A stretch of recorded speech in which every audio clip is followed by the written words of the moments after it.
जी one window system केली आहे एका उद्योगपतीसाठी, त्याला आम्ही विकास किंवा उद्योग म्हणत नाही, तर त्याला आम्ही लूट म्हणतो. लूट. मुंबईचं विमानतळ हे मुंबई शहरातलं विमानतळ बाहेर काढतात. लक्षात घ्या, इतक्या मोठ्या शहराला यापुढे स्वतःचं विमानतळ नसेल. आंतरराष्ट्रीय दर्जाचं आहे नाही शहर.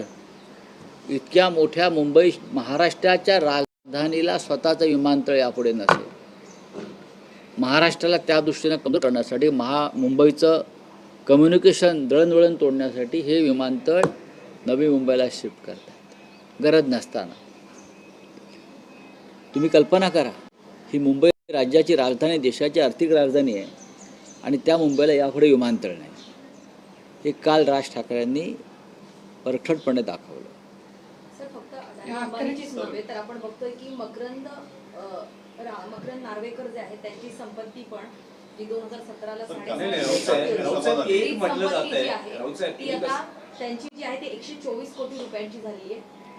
अडाणी अंबानी पण श्रीमंत होते, पण नेते पण श्रीमंत होते. बघा, 120 कोटी 110 कोटी हे आता आकडे राहिलेले नाही आहेत नेत्यांच्या बाबतीमध्ये. विशेषतः भाजपच्या संबंधित जे नेते आहेत, मी त्यांचं म्हणतो खास करून, त्यांच्यासाठी फार लहान आकडे आहेत. 100 कोटी, 150 कोटी, 200 कोटी.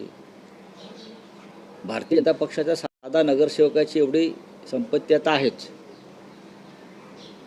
यांचे व्यवसाय काय आहेत, यांचे व्यवहार काय आहेत, याचा तपास आयकर विभाग, ईडी करणार आहे का? नाही करणार.